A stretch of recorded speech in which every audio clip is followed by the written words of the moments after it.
The first is packaging and distribution. Now, what is packaging and distribution concept? Packaging and distribution is basically the concept where you put your application into a package and then you distribute it with others. Okay.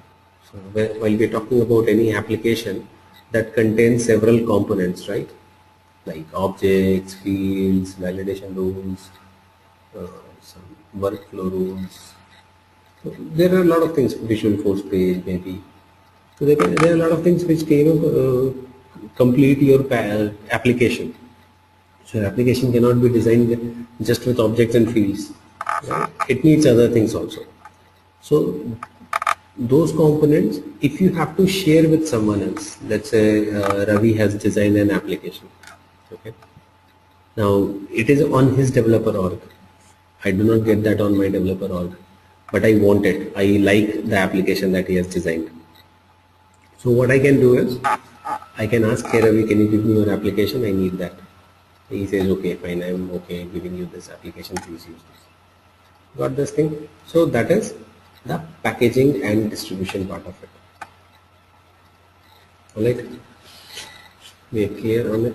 So basically what all that Ravi will have to do for doing this is, he'll go to his developer org. I will log in into Salesforce first. This is quite obvious. There is an option, I'll show you how to create a package, but let me just tell you what steps you need to follow. You need to create package, add components to package, okay, upload the package,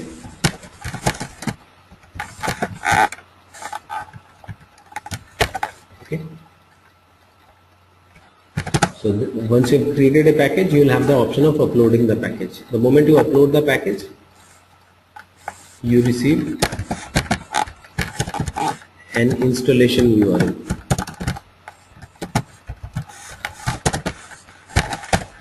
Okay. You receive an installation URL and you can simply share the URL with anyone. Now, if you share that installation URL with someone, that person can click on that installation URL and install the package from that using that URL. Okay. So the other person also needs to be there on this thing, on the developer edition, and that installation URL can be shared and that person can install the package using that URL. Clear? So that is how simple it is.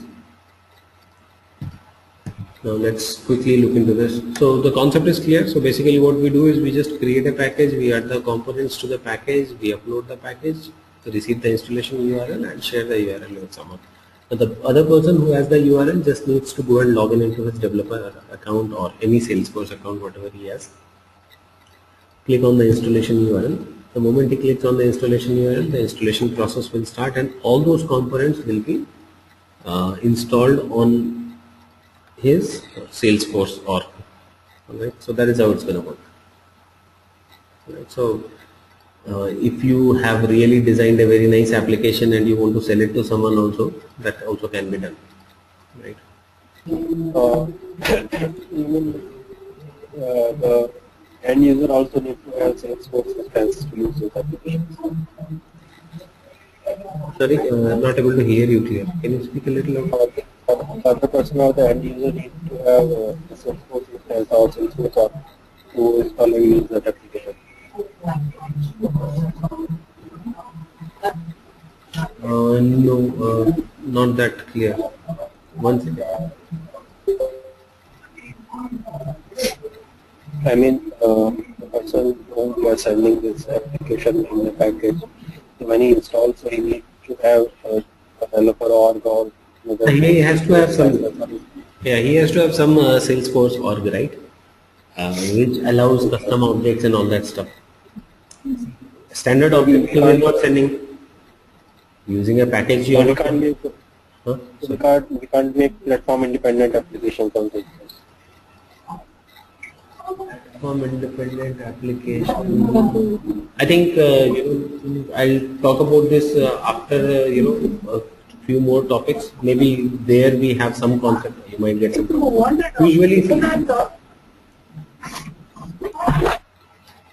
Usually see what happens with Salesforce is this Force.com platform is meant for designing Salesforce applications. Okay.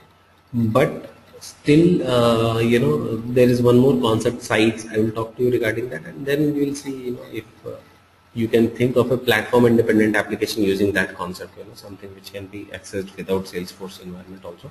So let's do that part, and then I'll think I will take this question. Right. Right. So this is how simple this package concept is. So now let's quickly log in into Salesforce and see how this package thing is working.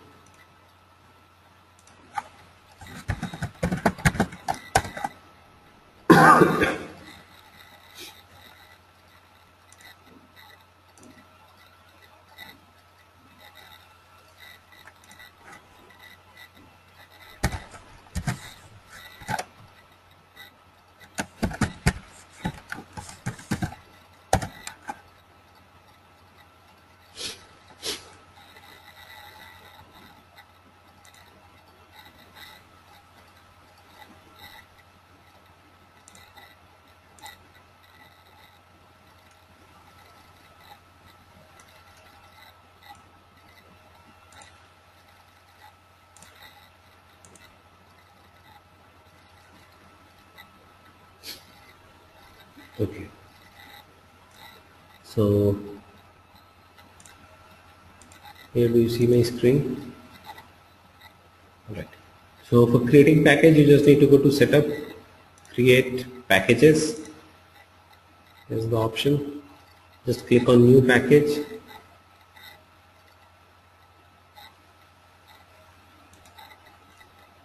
Give a name to the package. Consultant Manager app.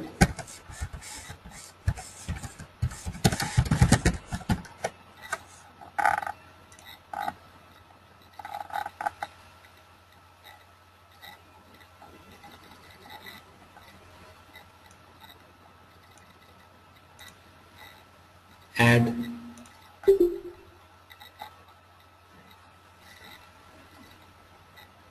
So now whatever components you want to add into this package, you can. See, as I told you, whatever you have in Salesforce can be added. Starting from objects, fields, validation rules, visual force pages, everything can be added. So some apps you can directly, if you just choose app, all the components under that app will be automatically added. So I just selected Consultant Manager. That objects and things under this will automatically get added. So if you want something else, you can click on add and add those components as well. So this is a list of components now which are there in your package. You just need to upload it. As I told you, you just have to upload it. The components are there, just click on upload. It will take a minute or two for upload to happen, and then you will get the installation URL. Version name can be 2015. That's it. Version number is 1.0, 1.1.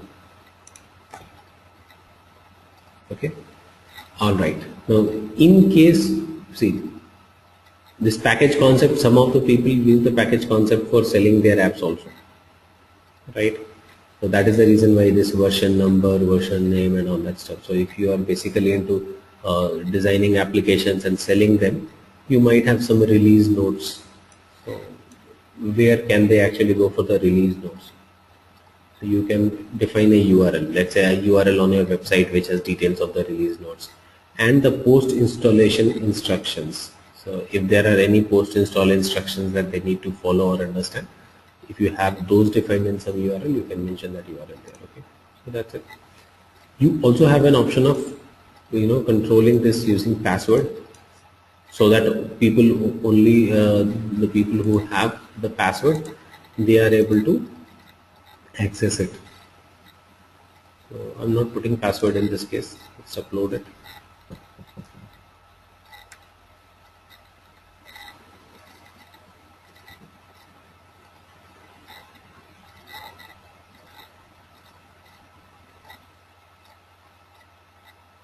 Okay. Package upload completed. Now if you share this link with anyone, that person will be able to install this package. Got it? So that is Data also comes with this package. no Of the data. no data, only metadata, Okay. only components. For data, use data loader. Right? So this package concept is only for the infrastructure, the application infrastructure. No actual data goes in this package. All right. Okay. Now we have understood about package. Now on the similar lines, so if you are a small company and all that, or you are a small developer, you can create your applications, and this is how you can give it to your clients or sell it or something like that. So this is applicable in various scenarios. Let's say you are a freelancer. You design an application for your client on your developer org. Now you just want to put it to the org of your client, right? This is one thing that you can do. Let's say you have designed an application on your own.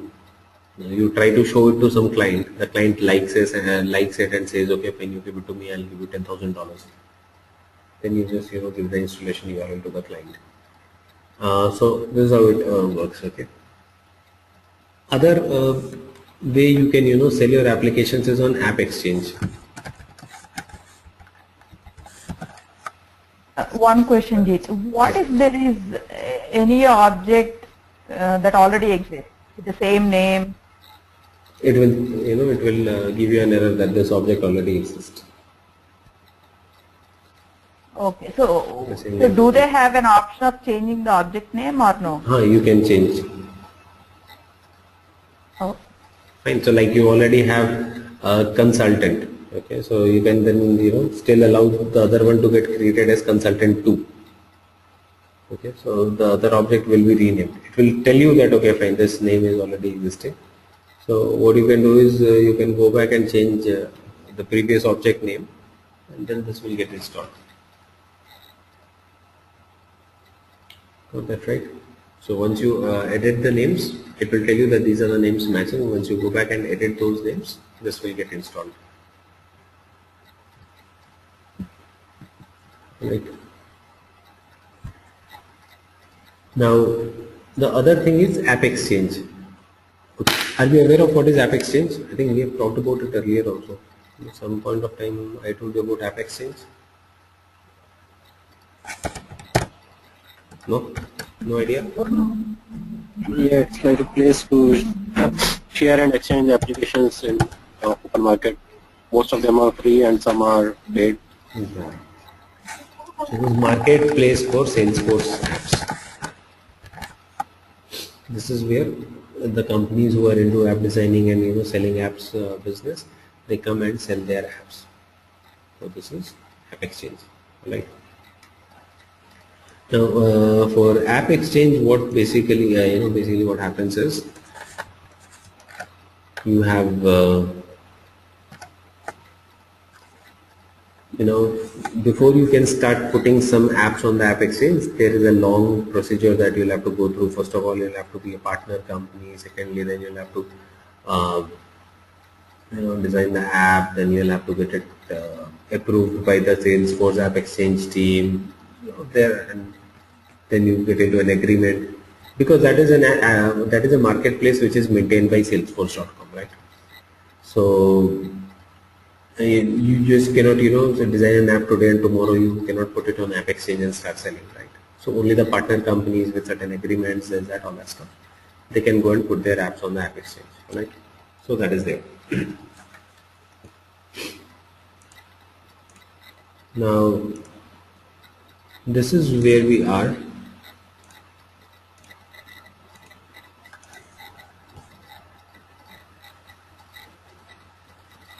Okay. This is where we have App Exchange things. Exchange Salesforce, right? But how we can use App Exchange? So anyone who is not a partner of Salesforce, how will they sell the apps? They can still do the business of selling apps. For them, the best part is go and do this kind of thing. Package. Okay. If you have individual clients, you know the client is ready to buy, just sell it through App Exchange. Sell it through package. And in App Exchange, the other companies come and sell their apps. Okay. So best part for us in the App Exchange is that we get a lot of insights about different types of apps that can be designed in Salesforce and that are already designed in Salesforce for any purpose, right? So if we are talking about consultant manager, I think we have professional services industry here.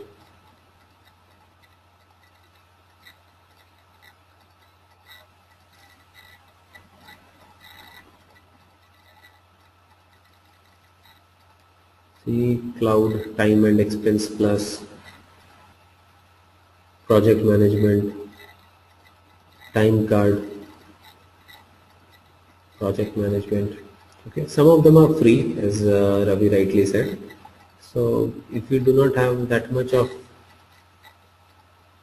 we cannot go and try the paid ones, but if you want to get some good idea on certain things, we can definitely go to the existing ones and then create those, right? Or have some idea at least. Even if you do not create it completely, you can have some idea from that. Let's say your company is asking you, or the best part is, while you people start writing your projects in the resume, try to take help of these App Exchange concepts. See, again, I do not mean that you go and pick an application and start designing it, no. But whatever industry experience you are putting, you're going to put some sort of fake experience in your resume, right? That I worked for 5 years in this particular project, or like last 1 year in this project and 1 year in that project. So whatever company you're putting, try to understand that company, that industry, and then see what sort of apps can be designed for those industries, right? And then ideas, concepts you can take from here.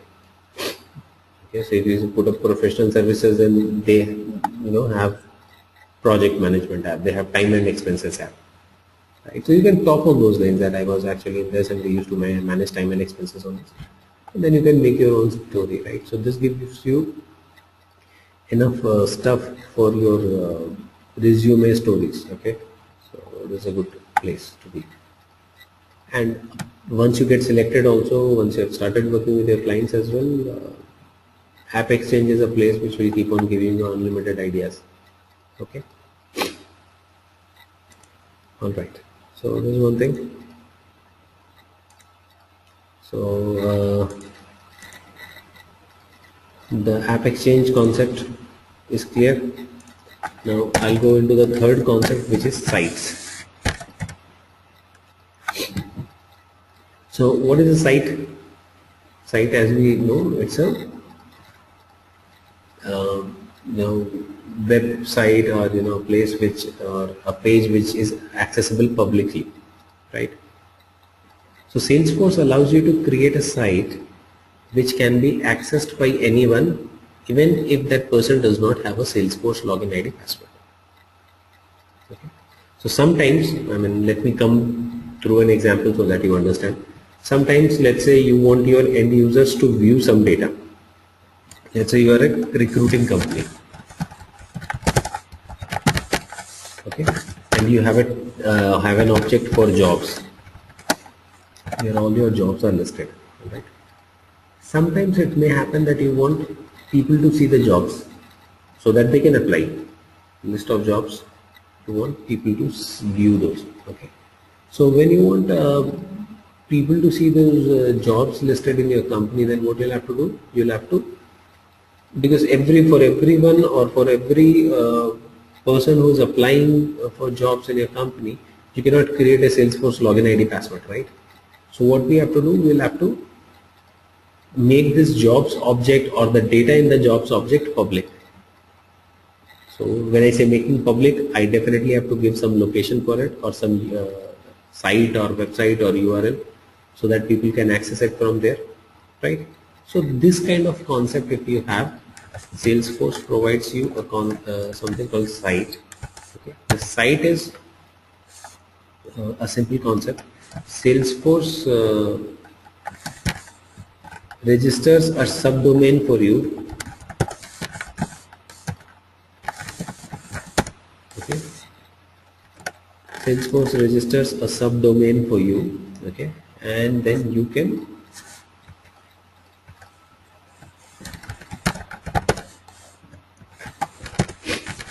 put a visual force page on that subdomain.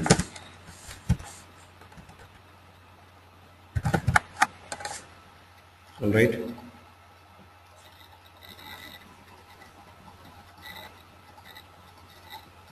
So this is the concept. So design a visual force page. Whatever data you want to show in that page, show to public, put that in that visual force page. Control everything on the visual force page, and then make that put that visual force page on that subdomain that you have created, on the site that you have created. Simple as that. Okay. No complex scenarios. So how does that work? Let's have a look. Right.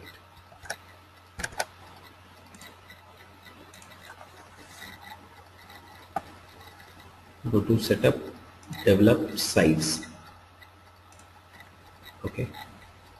So first of all, you'll have to register the subdomain. Subdomain is basically to put anything, we need a domain, right? So if you do not have your own domain and stuff, Salesforce will allow you or help you create a subdomain of your, right? So let's say I say Ravi Nagar. So your subdomain will be like this basically, your company name .force.com, but because this is a developer edition, here it's a little longer. Okay, on a paid edition it should look like this. Now you check availability, it's available. Okay, register it. So this is going to be your URL, web address. On this I'm going to put the visual force page, as simple as that. Now this becomes more like a public site. Alright, so this is my URL, Ravinagar Developer Edition.com, .force.com. Okay. Now we'll have to create the page on that.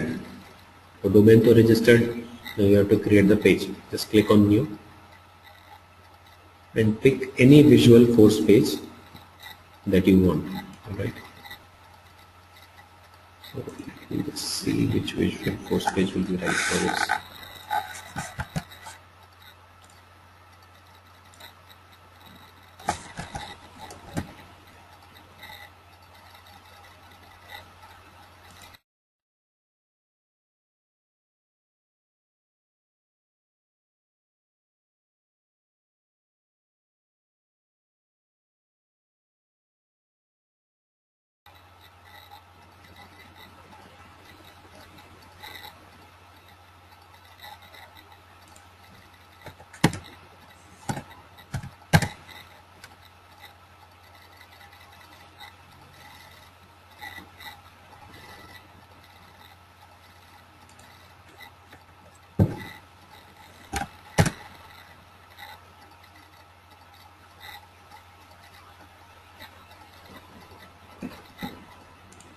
V13 I'm going to use.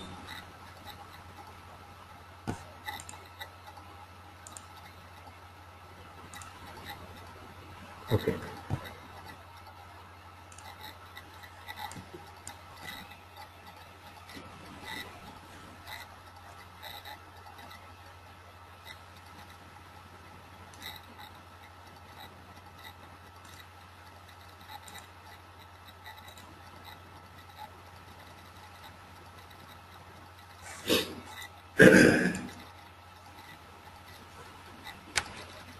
So you just put the name of the site.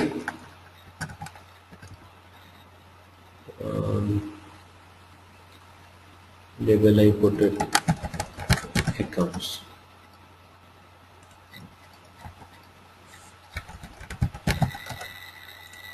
That's it. Select the page that you want to display and make the site active. That is it. Done. Click on save. So now this will be the full web address. This.com/accounts. This is going to be the address for this page. Save it.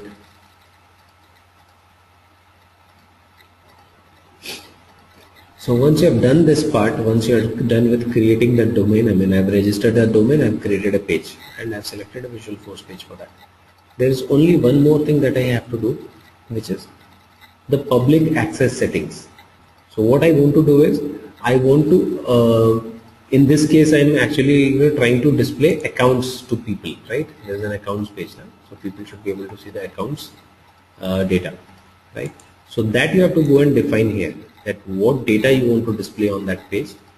You'll have to give public access to that page, that object data. All right. So click on edit. It's more like looks like a profile only. See. So for public access, it's completely like a profile. So what all access you want to give to the public? All the apps are hidden. None of the apps is visible. Tabs are all hidden. No tab is visible. So by default everything is restricted. If you want to show something, you will have to select that option. I want to display accounts to public, so I give a read access. Done. Save it. Now anyone who has that URL can go and view your list of accounts as per this page. So let's do one thing. Give me a minute. Let me get the URL.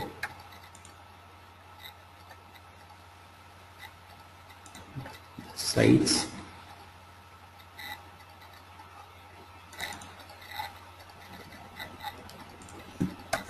Okay, so on this though I am logged in, but let me try to put it here.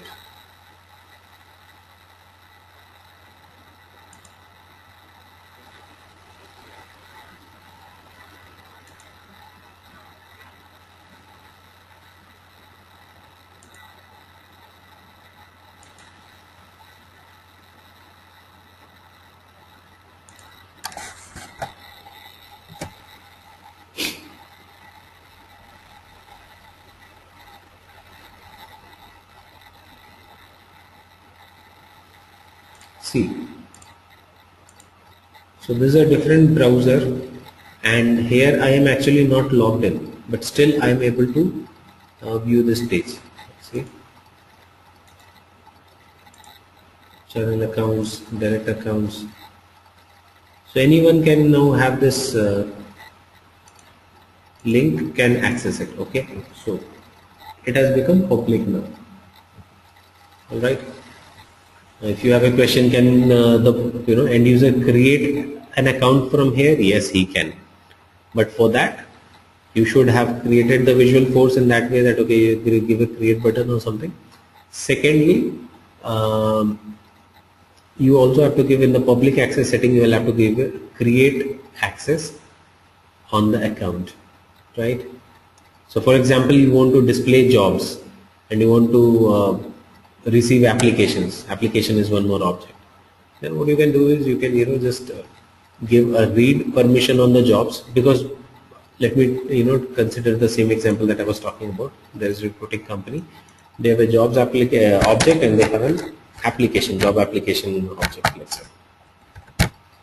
So now this recruiting company, when I'm talking about, they can be the end users might want to view the jobs.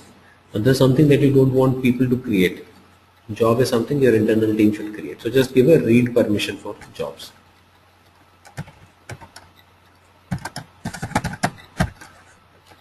And give a create permission for application.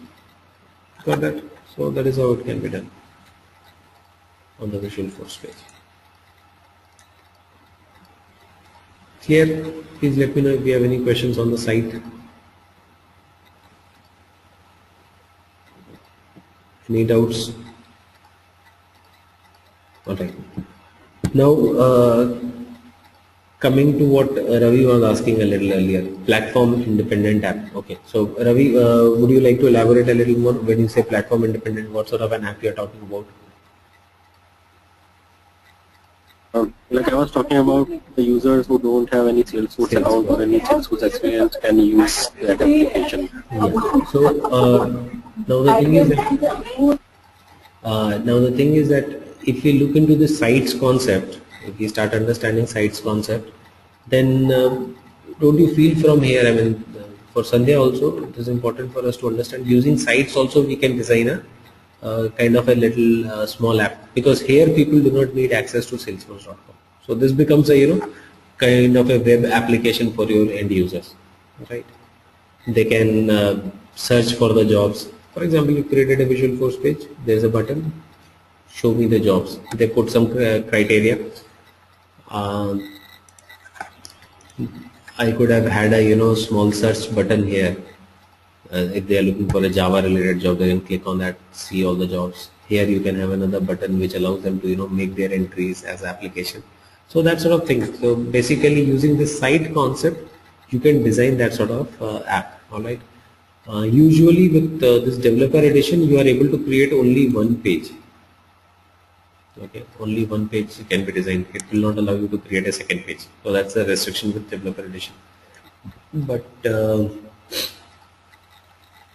with a normal enterprise edition, you have up to 25 pages which you can create. So with 25 pages, I think you can do pretty much of it.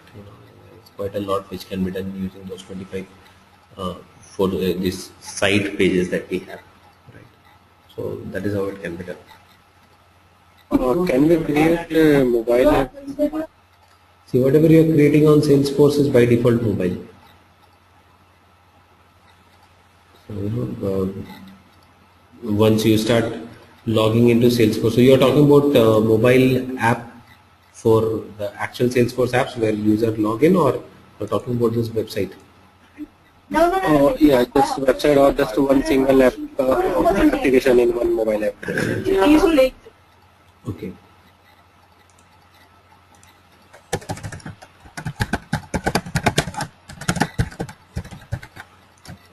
So whatever applications we design, basically see what is a mobile app.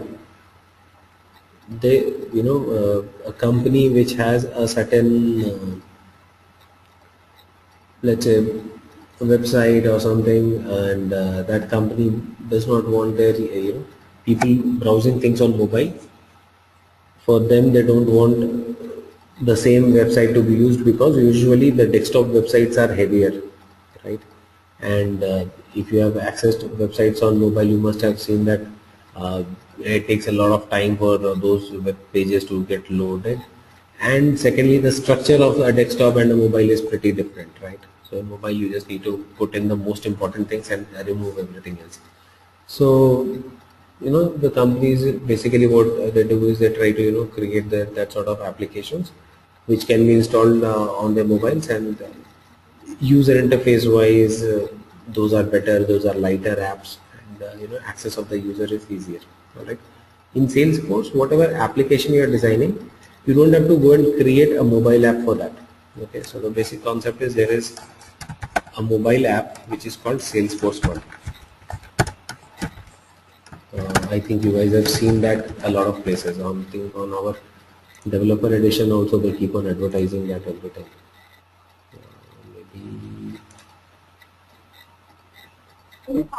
Yeah, I have that installed on your. You have that app installed on your mobile? Yeah. So the Salesforce One is basically the mobile app of Salesforce.com. Okay. Now once you are using Salesforce One, I mean this is something which you can put on your Android or Android or iPhone. Okay, install it. So once you have installed that, that also gets installed as any other mobile app. Okay. Now when you use that, you get that mobile interface for any of your app. So that can be your consultant manager, that can be a regular sales app, that can be what you have designed. So that is the reason why the Salesforce people actually promote it in this way, that whatever app you design in Salesforce by default is a mobile app, right? So that is one good thing. So your clients can start using. So basically, you know, what is their expectation? What is the expectation of the client when they use a mobile app? The expectation of the client is that, you know, something which is very user friendly in terms of mobile, quick access and all that stuff. All those functionalities are provided through Salesforce One. So any app that the company is using by default is a mobile app, because that you can always log in into Salesforce One using your own credentials, right? And you can start using on your own apps. All right. So this is one advantage of Salesforce. All right. Now, if we are talking about the site part of it, so that okay, the site, but this site is just a public site. The best you can do, if you want people to access it through mobile, the best you can do is you have to design the interface. You have to have the understanding of you know, the mobile kind of interfaces and all, and you have to design your Visualforce page in such a way so that it fits for the mobile. Okay, it is okay for mobile. You know, don't try to put too many things. You got it? So instead have lesser things on the screen so that it can be, you know, fit in the mobile thing easily. All right? Or maybe use HTML5, because HTML5 is kind of, what is that thing called? There's a good terminology these people use. So HTML5 is, you know, something which when opened in mobile, it automatically opens in that sort of structure. What is that called? Responsive web design. Responsive web design. So we'll maybe use HTML5, that sort of thing. That will be good, right? So apart from this, you know, as such, designing any application for specific Android or something, that is not a part of this. Right. So clear on this? Yeah, there is one, you know, since we started talking about this mobile thing, though I told you everything on Salesforce is mobile only, there is one thing that you can do in order to design your app mobile friendly. Basically, things are going to be on mobile anyhow. They can be moved or they can be used on mobile using Salesforce One app. But the point is that how friendly that app is. Okay, so if your end user is using certain Visualforce pages which are pretty heavy, end of the day, though he is looking into that app in a mobile, he will not have that, you know, nice experience. I think during our Visualforce pages also we talked about Ajax concept, and we were saying that, see, ultimately you have designed a Visualforce page, that is one concept. You have designed a page which is you know, end user friendly, which is, you know, maybe on click of a button it gets refreshed quickly. That is a better experience for the user. The same way, if you are designing something for mobile, or if you are designing something on Salesforce, by default is a mobile compatible thing. But to enhance the user interface, what you can do is you can try to keep your pages light. So if start off your implementation, the client has told you that, hey, you know what, we want to use this app, our sales team will use this on mobile, then you will have to you know, keep that thing in mind. Don't make your page too heavy, and don't put too many things on the page, okay, on your Salesforce pages and all. Try to, you know, keep things to limited. So if you guys want, what you can do is, for a better understanding, install the Salesforce One app, log in into that, and then you try to see the usual app accounts, contacts. You will see that for contacts they have minimum 3-4 fields. That's it. So that is how it is. So when we are talking about mobile, we don't always want the end user to see all 50 apps, the ones which are important, right? 50 fields.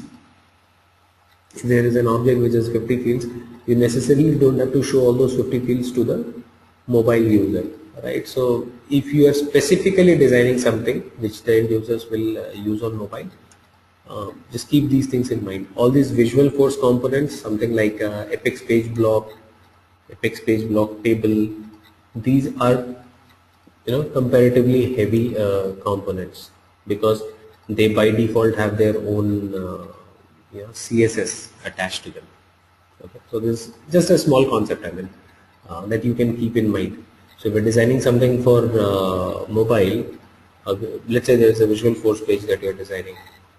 So try to avoid more of these components and try to keep it as much as possible on the HTML related thing, because every Visualforce component comes up with CSS part and all that.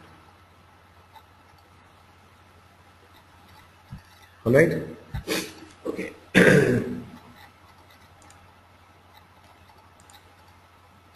Okay, I see a question from Ravi. How can we use CSS with Visualforce page? Yeah, Ravi, we are going to talk about that also. CSS and JavaScript, how to use with Visualforce. We can talk. Right. So, yeah. So far we are okay. We are good. We are clear on things. Any questions that we have at this point of time? Okay. Now I'll talk about another functionality, which is Web2Lead. What is Web2Lead? Web2Lead is a functionality where, as the name suggests, Web2Lead. Your company's data can be directly moved from website to the leads object. Alright. Now you will find it pretty similar to sites. But for sites, you have to do all this hard work, right? Register the subdomain, create the Visualforce pages, and all that stuff. Web2Lead is a simple concept. Okay. So for Web2Lead, you don't need site, you do not need anything. Okay. In Web2Lead concept, Salesforce gives you an HTML form which you can put on your website or anywhere, and people can fill in that information, click on the submit button, and that information that will directly get into the leads object, right? So sometimes you must have seen that some companies do have a contact us page where they ask you to put your details, first name, last name. So what is that? That is a way for them to collect leads, right? Now Salesforce provides this option Web2Lead so that you don't have to collect the leads in some place. Earlier what we used to do, still some companies do, you will have a PHP database connected with your website. All this data will go to that database. Okay, you'll have a PHP page, and then there will be SQL database in the back end, and then the data goes into that SQL database, MySQL. From there, export, then go put it in Salesforce. So that is a usual practice. Okay. Instead, Salesforce provides you an option that, okay, fine, avoid that PHP thing or the MySQL thing. Straight away use a Web2Lead form and get data directly to Salesforce, so that you can skip that step of taking the data out of MySQL database and then again importing it into Salesforce. Let the data directly go into the Salesforce leads object. So how does that work? You just have to go to setup, customize, leads. Where is leads?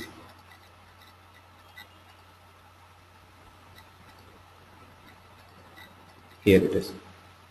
Under leads, you have this option called Web2Lead.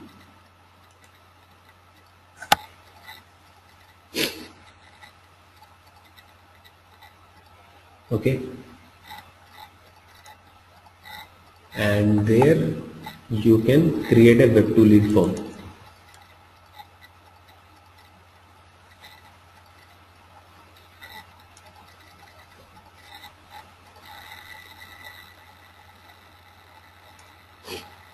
So once you have this Web2Lead form created,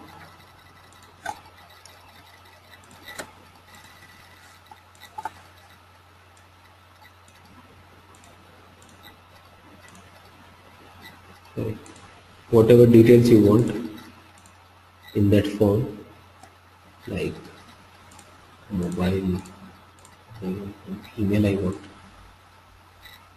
So whatever fields you want basically that your end users or visitors to fill in, you just put on those fields. Return URL is a URL where people will be redirected once they have clicked on the submit button. Okay, they will be taken to the specified return URL. So I can say www dot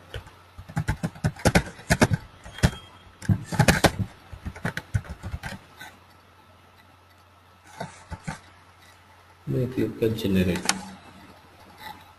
So it creates the HTML form for you. Right? You don't have to do anything. You just have to copy this and say finish. Okay.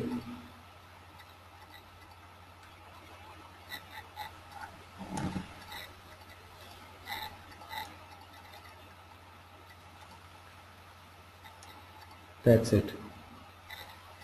You don't have to do anything. Now the code that you have copied, paste it in some notepad or something, send it to the web designer who's working for your company. That web designer will just have to put that code in the website, right? So let's do a sample of that.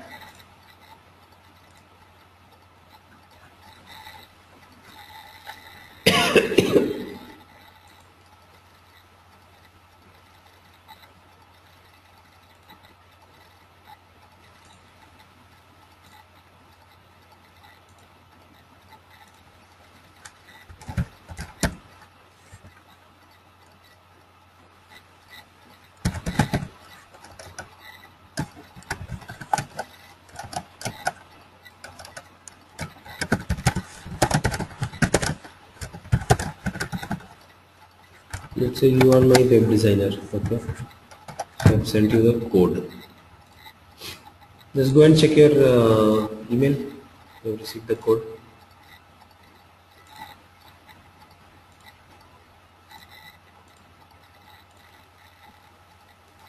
Open a notepad file and paste the code in that and save that notepad as a .html file.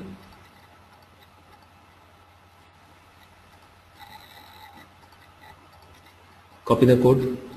So this is how the website designer is also going to put it in an HTML file, right? So he will have other things also. We do not have anything else. We are just going to put it as .html. Okay. Just save this notepad file as give it some name .html and save it.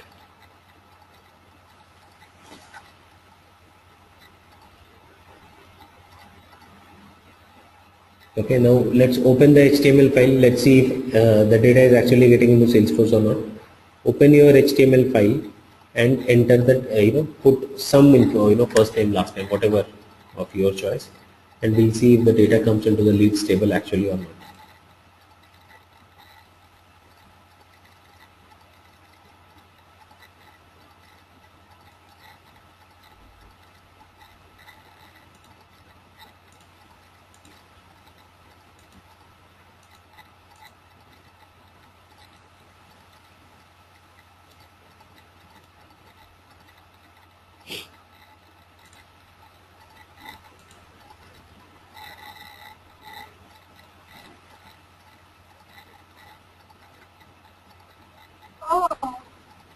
Or can you see the leads? Or should I log into? So this is the return URL, right? You have submitted, it takes you to the return URL. You can just come out of this. But the data which has got into this or not, we can actually check. Sandhya, did you also do it?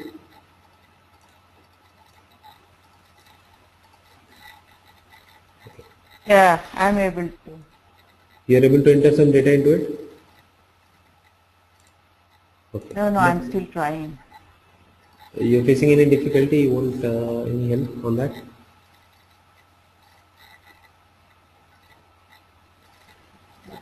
Okay. Give me 1 minute. Let me make you the presenter. No, I'm not working on this. Okay, that's absolutely fine. Yeah, because I'm working on a different laptop. So. Okay. So you just have to copy the code, put it in a notepad, save it as an HTML file. You know how to do that? I did. Now go and open that HTML file.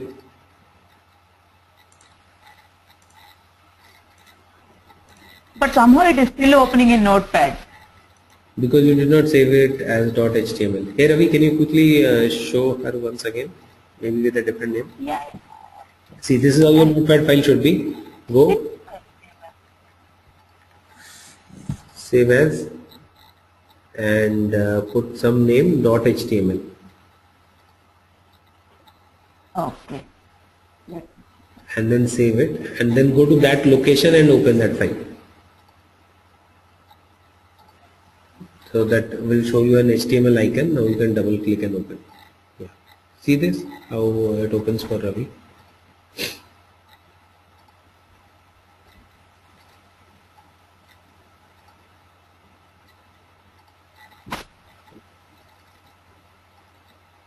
No, it is still opening as the regular Notepad.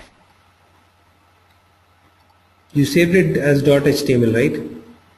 Yeah. You close that Notepad file. After saving, close the Notepad and then double click and open. Yeah. Yeah, I tried that too. Oh. Do you have an option of right click and open as with as HTML or something? Let me try. I think what you can do is you can right click on that and open with HTML.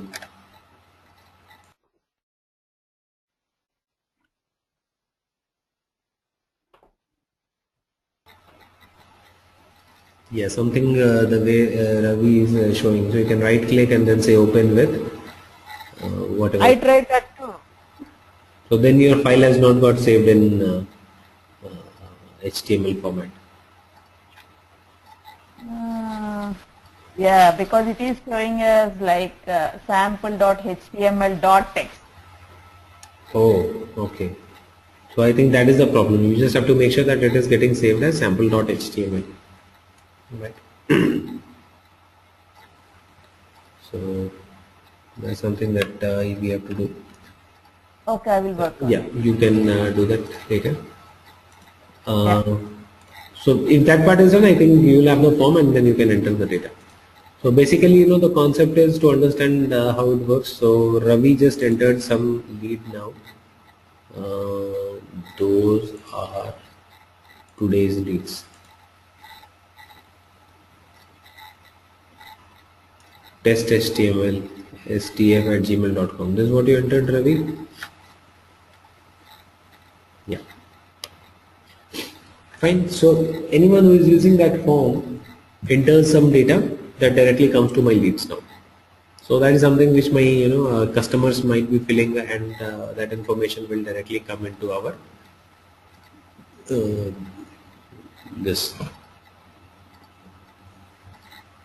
that information will directly come to our leads object. Okay, the same kind of option is available for cases also. Web to case. Okay, so your customers can raise complaint also through your website. So same thing, no difference.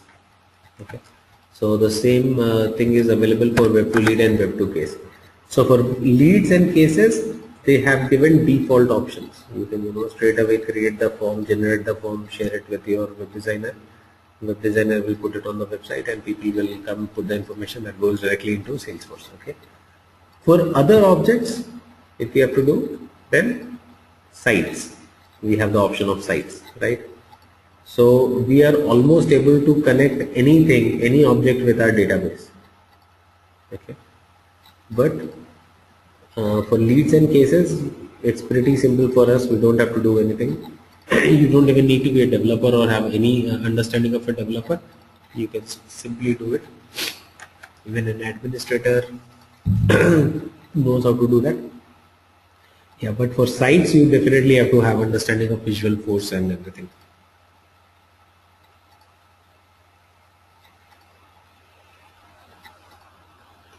So are we clear on this? Please tell me if you have any questions so far. No. Okay. So one more concept which we are going to talk is a sandbox. We know what is a sandbox? What is a sandbox? What is the understanding of Lower sandbox? environment to work on, just like a developer edition. Yeah, instance or copy. Very good, correct.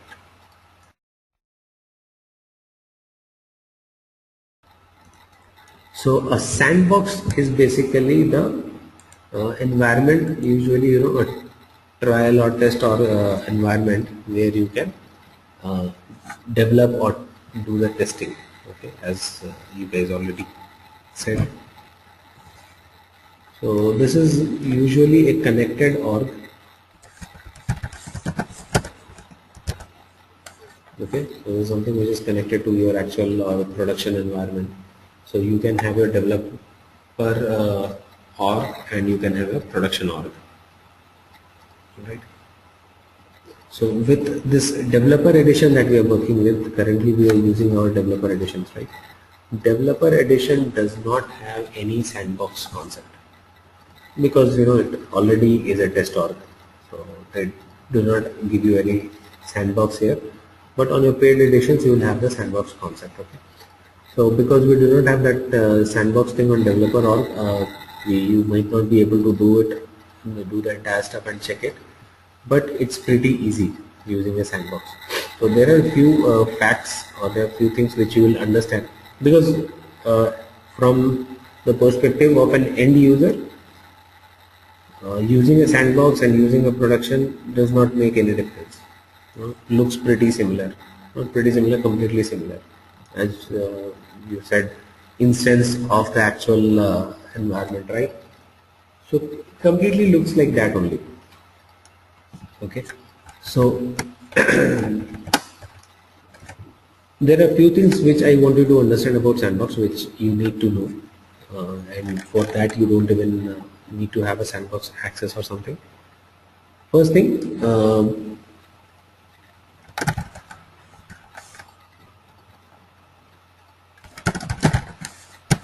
when your org creates a sandbox, there's a name which is given to the sandbox. Okay, so they need to name the sandbox. Okay, so sandbox name can be whatever they want to put. Let's say your sandbox name is S1. All right. So that is one thing. So now once you log in into that sandbox environment, you will see something like this at the top.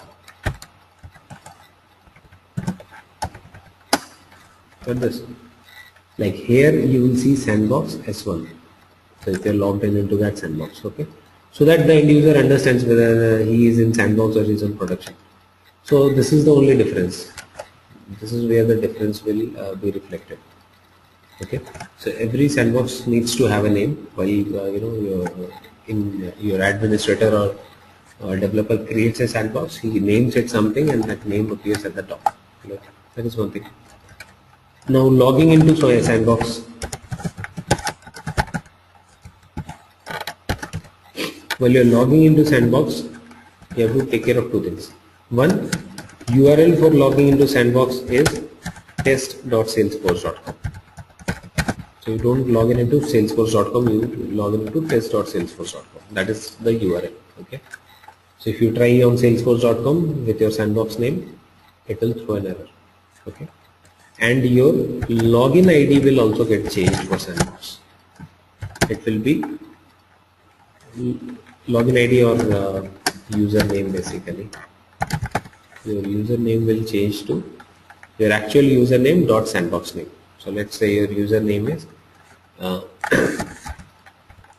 Ravi Nagar at abcd.com.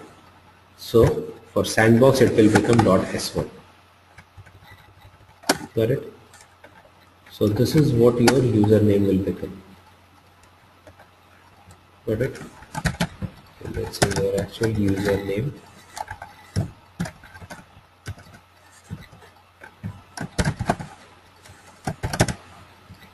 is this, then your sandbox username will become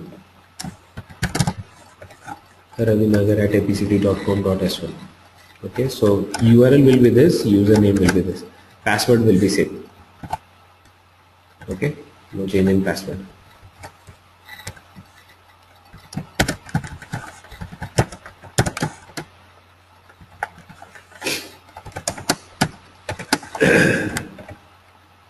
Whatever you use for production, you can use the same password.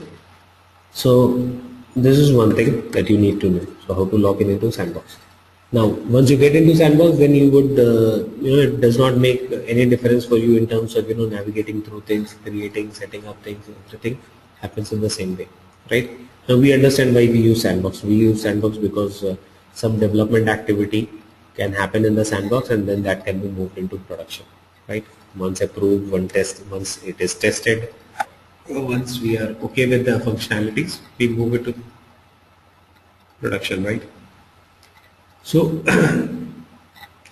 don't you think this, moving whatever development you have done on Sandbox, moving that is pretty similar to the package concept? In package also we are doing the same thing, right? In the package we are putting the same stuff, we're doing the same thing for packages also.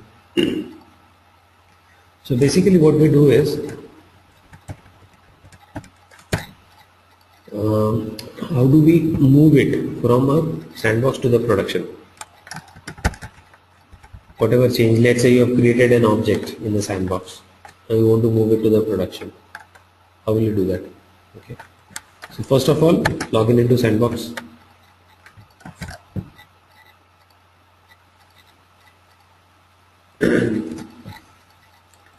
First of all, log in into Sandbox. Secondly, under your Sandbox there is something called deploy. Here also we have develop. In your actual Sandbox or paid edition, you will have one more thing called deploy here. Okay, like customize, create, develop and deploy. Okay, under deploy there is something called a change set. Okay, so you just need to create a change set. This change set is more like a package. Okay, now once you have created the change set, you will need to add components to the change set. The components that you want to move from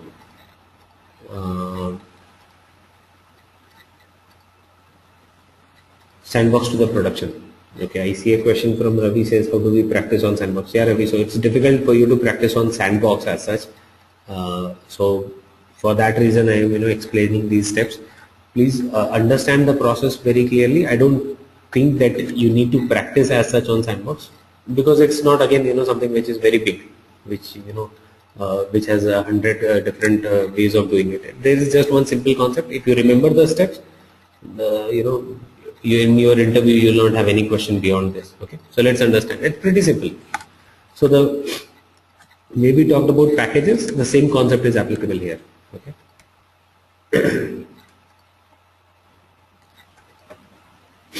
Okay. So under deploy there are two things. One is outbound change set and one is inbound change set. So you should actually go to outbound change set, then create the change set, add components. Okay, outbound change set we can understand because we are in Sandbox, we are going to send something outbound. So that is the reason why outbound change set concept. Right. Now you just add components, okay, into that change set. Done.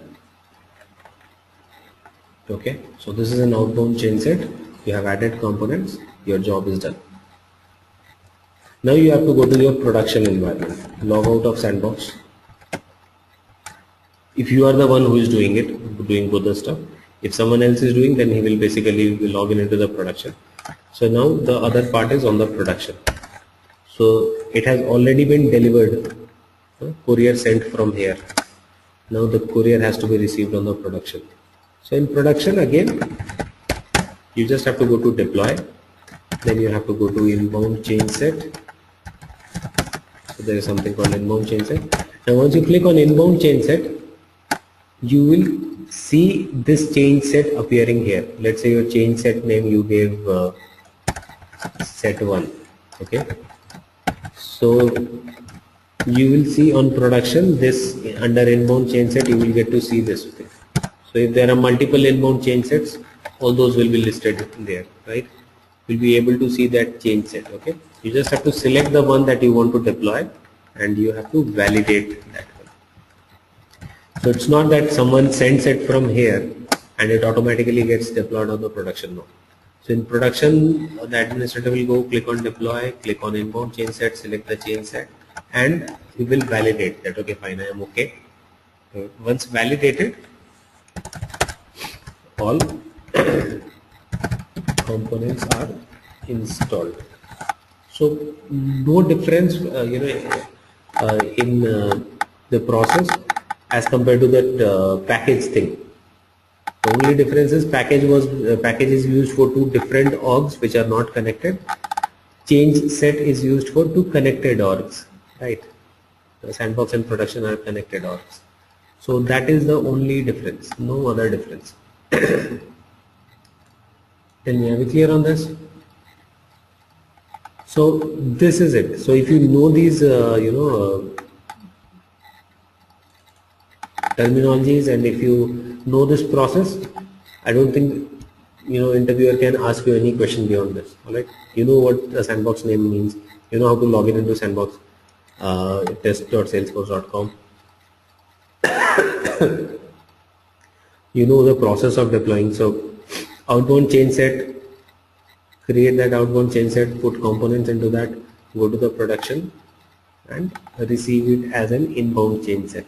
All right, so that is how it is, no other difference. All right,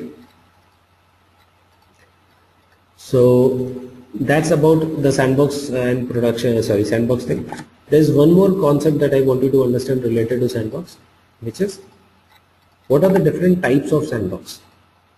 All right, so because the requirements of the company are different, the sandbox requirements are also different, right? So companies always don't meet same type of sandbox. Sometimes they have a requirement of a specific kind of a sandbox. All right. So there are 4 types of sandbox actually.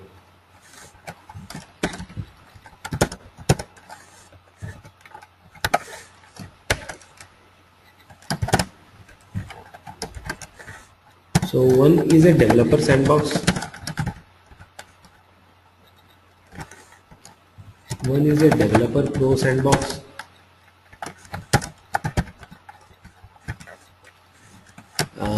one is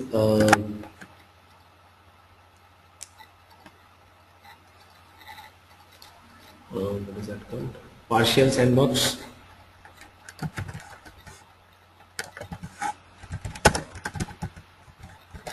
And one is called a full copy sandbox.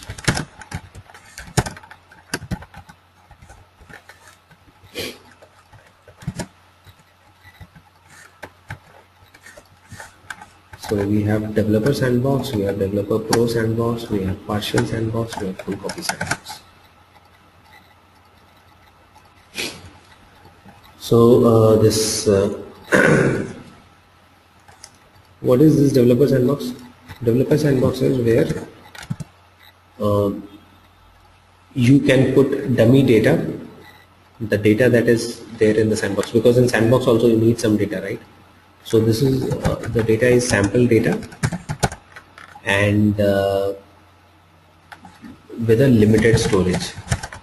Limited storage, when I say, I mean very small storage, not I exactly do not remember how much storage space is given on this developer sandbox, but this is something close to 20 MB or something, okay, for your sandbox. But this will all be sample data, no actual data. Okay. Developer Pro sandbox is again a sandbox where you have sample data, but The storage is more than this one, okay, more than the developer sandbox. So this might be 100 MB. Okay, I can give you the exact figures. I mean, I can just check once and give you. But for your understanding, so both these sandboxes have sample data. So the actual data is not being synchronized. Only the metadata or metadata components are being synchronized. Right? So in both these cases, you will have sample data in your sandbox. All right. Sometimes it may happen that you don't want the data thing to be connected in the sandbox in production, and sometimes you don't want people who are using the sandbox, let's say developer team or external vendor who is developing, you don't want them to see the actual data, so you would just manage with a developer sandbox or a developer pro sandbox. Okay. Then comes the partial sandbox. Partial sandbox has actual data. Okay. So the actual data from the production gets synchronized with this, okay, and but not full data, not all the records. Let's say out of 140 records will be available on the sandbox, but these 40 are also coming randomly from the production thing. Okay, so that's not sample data. So this partial sandbox can be used for testing purpose, and all testing can be done on the real data and all that stuff. So good for from the testing point of view. Then there is a full copy sandbox. Actual data and all of it. So complete replica of a production, including the data. Every record, everything comes into the sandbox. So this can be, applicable for companies who actually want to have a very safe approach. Even the data upload, they would want to do it on a sandbox. If successful, then move it into production, that sort of thing. Synchronization. Data sync happens on a regular defined frequency. So for data, you don't have to have the change set and all that. Change set is a concept for the metadata for other components, right? But for data, synchronization happens on a defined frequency, right? So sometimes the companies just don't want to, do anything directly on the production, not even a data upload. They just want everything to be done on sandbox and then move into the production. All right. So that is where you can use a full copy sandbox. Right. So these are the 4 different sandboxes which are there: developer sandbox, developer pro, partial sandbox, full copy sandbox. Okay.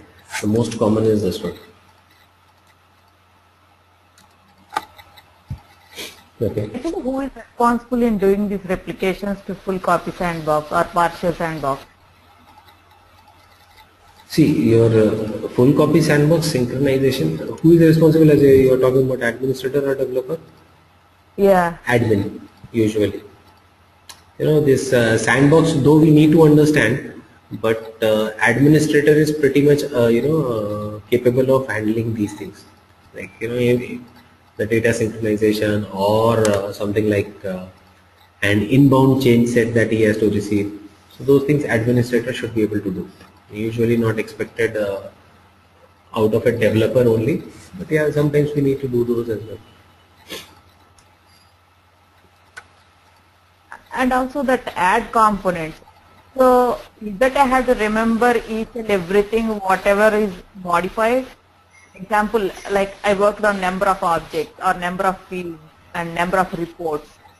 So I don't know, like that I have to remember myself, like, oh, these are the components that I worked on and have to move and include in that components? Yes. You have to know, right? Someone should know that what you want to move into the production, right? Let's say you designed a Visual Force page. It looks okay. You want to move it into the production. So you'll have to add it to that add components using the add component thing, or you have written a validation rule which is working okay. So you will just go and add that validation rule as a component. So that is how it is. So like after adding this component, suppose if I change after that, even before it deploys to production, so will it take the previous copy or the latest one? Right. So basically what happens is after this adding component, here also you will have to do an upload. Okay, I think this was this. So once you have uploaded something that has got uploaded and something that is on your actual sandbox org, those are two different things, right? So after uploading, if you are changing something, that will not be updated automatically, correct? Then you will have to go back and do the upload again. So the simple concept as it, for example, if I change something in my desktop and then I upload it on my Google Drive, then I come back and change it on my desktop, it will not automatically get uploaded, right? So in this, what happens here is, once you have uploaded, it goes into a different place. So it's not directly connected to the one in the sandbox. So if you have made changes and you are aware of that, you should go and upload it once again. Correct? So there is no concept of removing Remove already it. added component, right? Remove, you can remove. Okay. That when you remove, you upload, that's absolutely fine, you know. But basically, And one more question. please go ahead. Like suppose if a team like 4 or 5 people, 4 or 5 developers are working on the same application, like how will they test their like combined code? Okay. So 4 or 5 developers are working on the Same application or like, so you will have usually companies do have, sorry, you see this option. I think my screen was stuck. Yeah, this upload thing. Alright, this was for the previous question. So usually, if you have too much of development working in, and then you should have development layer, testing layer, and production layer. Okay, so if there are 5 people working, all those should be brought into the testing environment, and then this testing person, the moment he receives codes from everyone, then only he will do the testing, and once that is done, things from the testing will be moved to the production.